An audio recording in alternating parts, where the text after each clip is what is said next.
सो कल फाइनली आपकी सेमेस्टर 1 की जर्नी खत्म होने जा रही है दोस्तों। इस जर्नी में शायद मैंने आपका हेल्प किया है दोस्तों। अगर आपको लगता है कि मैंने आपका बहुत हेल्प किया है तो प्लीज़ एक लाइक, एक कमेंट, एक शेयर जरूर कर दीजिएगा। आज मैं आपको बताने वाला हूं अकाउंट्स का लास्ट मोमेंट टिप्स। अब देखो, तबीयत उतना सही नहीं है, फिर भी मैं आपके लिए last moment tips and suggestion लेके आ गया हूं दोस्तों। पूरा जोश में हूं बिकॉज मुझे पता है कि मेरे प्यारे प्यारे स्टूडेंट कल अकाउंट्स का एग्जाम 4 के आएंगे। सारे के सारे एग्जाम जैसे 4 के आए हो, अकाउंट्स का एग्जाम भी 4 ना है भाई। सबसे पहला टिप, कुछ भी छोड़ के नहीं आने का, 100% अटेम्प्ट करके आने का।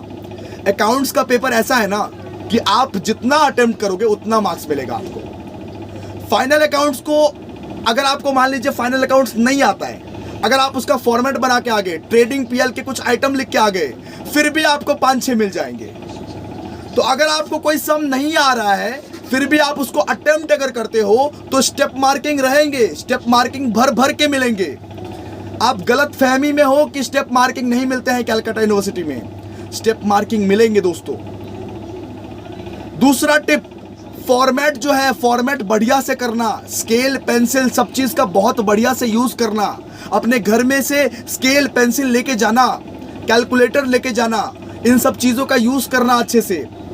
ऐसा नहीं कि कोई भी फॉर्मेट बना के लिख दिया, गंदे तरीके से लिख दिया, उससे तुम्हारा अकाउंट्स का पेपर खराब चला जाएगा। उससे तुम सही भी लिखोगे फिर भी मार्क्स कट जाएंगे, बिकॉज जो चेक करने वाले होते हैं ना उनके पास उतना टाइम नहीं होता कि पूरा डिटेल में देखे। तो आप हैंडराइटिंग सही लिखोगे, आप रूलर से बनाओगे, वर्किंग नोट क्लैरिफाई करोगे तो आपको ज्यादा अच्छे से मार्क्स मिलेगा। तीसरा टिप कि अगर भैया कोई चैप्टर हमको नहीं आ रहा है, मान लीजिए कि डिप्रीशिएशन हमको नहीं आ रहा है अभी, तो अभी क्या उसको करने के लिए जाए या छोड़ दे? भाई छोड़ दो। अगर कोई भी चैप्टर नहीं आ रहा है अभी लास्ट मोमेंट में, छोड़ दो। भर भर के ऑप्शंस मिलेंगे, इतने ऑप्शंस मिलेंगे कि आप करते करते थक जाओगे। मेन चैप्टर्स कर लो पास होने के लिए। Final accounts single entry, final account single entry कर लेना, सेल्फ बैलेंसिंग कर लेना, रेक्टिफिकेशन कर लेना, इन्वेंट्री कर लेना, सेल्स ऑन अप्रूवल कर लेना, अकाउंटिंग थियरी कर लेना। बस पास क्या अच्छे मार्क्स लाओगे, 60+ लेके आ जाओगे। ये तो मैंने बताया पास के लिए। आपको कौन कौन सी गलतियां अब नहीं करनी है। सबसे पहले वर्किंग नोट बनाना, वर्किंग नोट क्लियर करना बहुत ज्यादा जरूरी है। आपको अकाउंट्स का पेपर में वर्किंग नोट दिखाना बहुत ज्यादा जरूरी है। ऐसे नहीं कि अपने मन में कैलकुलेट कर लिया या कैलकुलेटर पर कैलकुलेट कर लिया बस बात खत्म, नहीं। वर्किंग नोट आपको क्लियरली दिखाना है, हर सम्स आपको क्लियरली अच्छे से करना है, फॉर्मेट बना बना के करना, पर्टिकुलर अमाउंट, डीआर सीआर सब कुछ बराबर बराबर से। जो अकाउंट्स का रूल है वो अकाउंट्स का रूल को मत तोड़ना। अच्छा हैंडराइटिंग में लिखना, अगर सम्स ना भी आए तो भी अटेम्प्ट करना।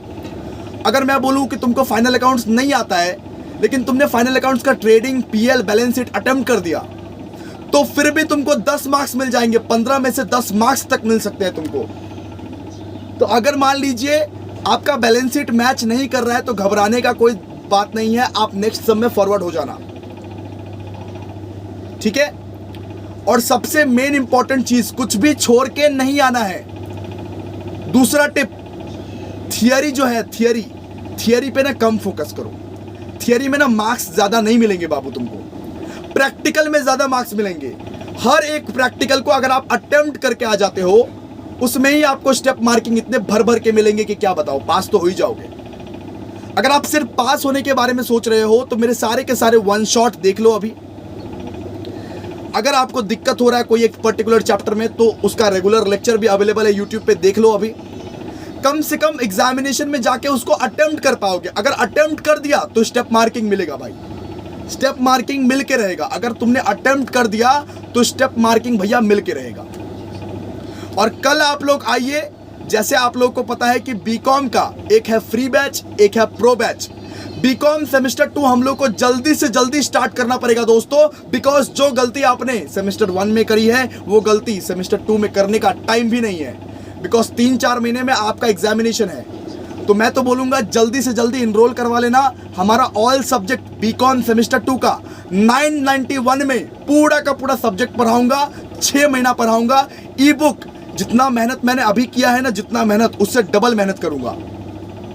ई बुक भी प्रोवाइड करूंगा, पर्सनलाइज्ड गाइडेंस भी दूंगा, फ़ोन कॉल पे गाइडेंस भी दूंगा और बहुत कुछ सपोर्ट मिलेंगे, बहुत कुछ। तो वेट क्या कर रहे हो, जल्दी से एनरोल करवाओ 991 में हमारे सेमेस्टर 2 के लिए प्रो बैच। और अगर आप फ्री बैच के लिए एनरोल कराना चाहते हो तो उसके लिए कुछ नहीं करना पड़ेगा, उसके लिए यूट्यूब में वीडियोस आएंगे, देखते रहना, ठीक है। तो वेट मत करो, 991 में आपको बेस्ट क्वालिटी मिलेगा, बेस्ट क्वालिटी क्लास मिलेगा। आप एनरोल करवा लेना, जल्दी से जल्दी एनरोल करवा लेना, बिकॉज मेरे पास लिमिटेड सीट्स है। वो लिमिटेड सीट्स भर जाने के बाद मैं और एनरोलमेंट नहीं लूँगा, simple. So thank you so much. यही सब एक टिप्स था, जो टिप्स आपको बहुत अच्छे से करने हैं फॉलो। और आई होप आपका कल का एग्जामिनेशन बहुत बेस्ट जाए। हमने आपके लिए 1 महीना जी जान जी तोड़ मेहनत की है, 4-4 घंटे मैराथन लिए हैं। प्लीज़ इसके लिए थोड़ा सा आप पेपर में बहुत अच्छा से प्रदर्शन करके आना और मेरी लाज रख लेना भैया, मेरी लाज रख लेना। तो आई होप आप लोगों को समझ में आया होगा। जो चैप्टर नहीं हुआ है अभी, वो चैप्टर को छोड़ दो, स्किप कर दो। मान लो किसी का एनपीओ नहीं हुआ है तो मत करो एनपीओ, अभी करने का कोई लाभ नहीं है। आप वो करो जो चीज़ आप बेस्ट जानते हो। फाइनल अकाउंट्स, सिंगल एंट्री, उस चीज़ का प्रैक्टिस करो, सिंपल सा बात है। जो सारे चैप्टर्स आप बेस्ट जानते हो वो सारे चैप्टर्स करो। 1-2 चैप्टर्स अगर नहीं हुआ है तो कोई दिक्कत नहीं भाई, इतना चाप नहीं लेने का। बहुत लोग बोल रहे थे कैश एंड एक्यूरल बेसिस नहीं हुआ है sir, provision for doubtful debt नहीं हुआ है। क्या फर्क पड़ता है, आपका इससे क्वेश्चन आएगा तो ऑप्शंस में रहेगा, 5 ठो क्वेश्चन रहेगा और उसमें से 3 ठो क्वेश्चन अटेम्प्ट करना पड़ेगा। इस तरीके से बहुत सारे ऑप्शंस रहेंगे भाई। अगर आप 1-2 चैप्टर छोड़ भी देते हो फिर भी चलेगा, लेकिन पेपर 100% अटेम्प्ट करना, 75 मार्क्स का 75 मार्क्स अटेम्प्ट करना। तुम्हारा पेपर अगर तुमको लगा खराब भी जा रहा है फिर भी अच्छा जाएगा। अगर तुम 100% अटेम्प्ट करके लाओगे, तुम्हारा पेपर तुमको लगा कि खराब गया है लेकिन खराब नहीं गया है, आपने अटेम्प्ट करके आया है, आप फिर भी पास हो जाओगे दोस्तों। मेरा एक फ्रेंड था, जो मैं अपने कॉलेज लाइफ की बात बोल रहा हूं, मेरा एक फ्रेंड था जिसने कुछ भी नहीं किया था और उसने क्या किया था, उसने जस्ट अटेम्प्ट करा था, सारे के सारे क्वेश्चंस को अटेम्प्ट करा था। उसको बेसिक फॉर्मेट वगैरह पता था, अटेम्प्ट करके जस्ट वो पास हो गया। तो हर कोई पास हो सकता है अटेम्प्ट करके। तो हर चीज को अटेम्प्ट करना, ट्राई करना कि थियरी को आप ज्यादा अटेम्प्ट कर रहे हो, प्रैक्टिकल को आप कम अटेम्प्ट कर रहे हो। सॉरी, उल्टा बोल दिए, प्रैक्टिकल को आप ज्यादा अटेम्प्ट कर रहे हो, थ्योरी को आप कम अटेम्प्ट कर रहे हो। थियरी में ज्यादा मार्क्स नहीं मिलता है, प्रैक्टिकल में ज्यादा मार्क्स मिलता है। So thank you. यही सब सारे टिप्स थे, ये सब सारे टिप्स आप फॉलो करना और आई होप आपका कल का एग्जाम बहुत बेस्ट जाए। Thank you so much.